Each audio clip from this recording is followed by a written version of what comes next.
That's a nice fire. Went outside to get wood a while ago. It was 15 degrees below zero. Had the fire going a little warmer than it was the night before. Got down to 20 below last night. So I'm burning a little bit more wood, which is fine. It's to be expected on cold days. Right now it's clear skies outside, and it's probably going to be cold again tonight. You know how it is with no clouds. But anyway, I like being alone, and I guess it gives me time to think. And I think about a lot about the Bible. I do lots of studies here, and no distractions, and I think what I am as far as the Bible goes, I'm like an apologist, defending the faith, doctrines. I'm getting into these doctrines. One of the doctrines that I've been dealing with recently on not necessarily, well, sometimes on Facebook, but on YouTube too, is about where people believe Jesus died on a Wednesday. And the Bible just doesn't support it. But I have believed that because as a new Christian, you're trying to get information from anywhere you can, so you get it from people that are just wrong. They don't know any better than you do, but you're thinking, I don't know anything about that. That sounds good for now. And that's the way you almost have to do it. You take the information in, and then you tweak you fine tune it later.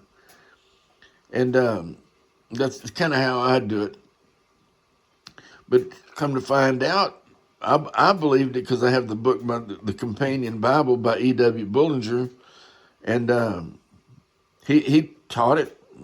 He's the one that put the notes in the Bible. I guess he's smarter than me, but come to find out now, he's wrong about that, and I've corrected myself on that. And but these people out there that teach it, just it's not heresy, it's not heretical, it's not any essential doctrine of the Christian faith, but it's just not right. Scripture don't support it. They take Jesus saying he would be dead 3 days and 3 nights in the heart of the earth, like Jonah was dead or in the belly of the fish 3 days and 3 nights. They take that literally. Well, sometimes Scripture's not to be understood literally. And I'll give you an example. John the Baptist was not Elijah the prophet. Jesus was not a lamb. We are not sheep. When we take the communion, we are not eating his body literally and drinking his blood literally. But he says, this is my body. And God can't lie, but it's not to be understood literally. Sometimes there's a lot of factors in understanding this Bible correctly. Anyway, back to this thing about the Wednesday crucifixion, it's just not in there. And what I did, I'm reading I'm like in Deuteronomy, maybe chapter 5 or 6, but reading the Bible through again in Exodus. I read about the Exodus and the Passover. And in Exodus chapter 12, verse 15 and 16, is where it really talks about not necessarily the Passover, but the next day, the feast following that the next day, which is the Feast of Unleavened Bread. And it says, in Leviticus 23, it says, no ordinary work shall be done on it, meaning like it's almost similar to a Sabbath. No ordinary work can be done on a Sabbath. Well, these people think because it's similar to a Sabbath, it's called a Sabbath. But God never called it a Sabbath. They call it a Sabbath, and that's where they mess up their own understanding. And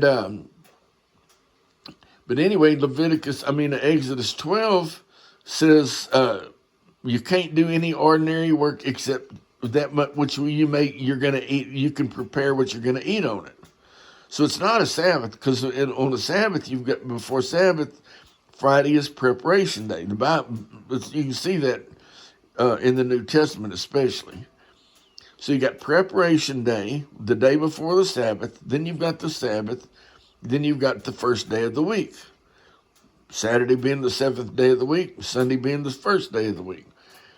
So Jesus, if Jesus died on a Wednesday, and the following day was the first day of unleavened bread, it's not a Sabbath, because you can eat on it. It's completely different than a Sabbath. You couldn't prepare anything on it on the Sabbath. So that means he died on preparation day. So if he died on a Wednesday, it wouldn't have been a preparation day. And what you also have too is it's called, the Bible mentions he died on the next day was a high Sabbath. It's called a high Sabbath because it was a Sabbath, it was a Saturday, but it was also a high day or holy convocation in Leviticus 23. So it was a high Sabbath is what they called it. Is the Bible? It wouldn't have been a high Sabbath if he died on a Wednesday. It wouldn't have been a Sabbath. It would have been a high day, but it wouldn't have been a Sabbath. But they'd read into it what they want to read into it, and they just don't understand. Well, I guess I never really thought of myself as an apologist, but that's what I do. I contend, and sometimes I do get proven wrong, which is almost good. You don't like it because everybody wants to be right. But if you're proven wrong, it means there was an error in your thinking or in your understanding, and now you've corrected it. So your understanding grows.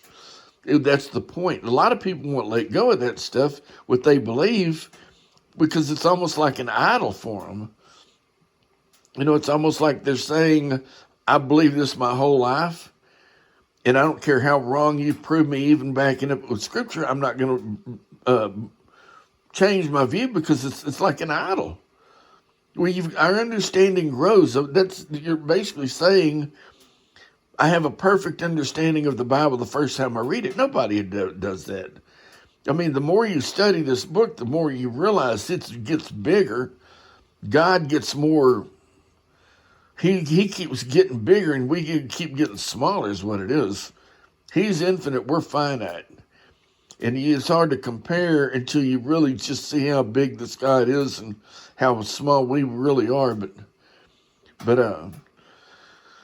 anyway, I do that on the Sabbath, about the Wednesday crucifixion. What's the other one I do about, like, when Eve ate the fruit, did she sin? A lot of people say, yeah, well, why do you say that? Well, God told them they couldn't eat it. God never told Eve anything. So you got to go look closer, and that's what I do. It makes you dig, makes you look closer at each little word, and the words that seem to be insignificant really seem to matter the most.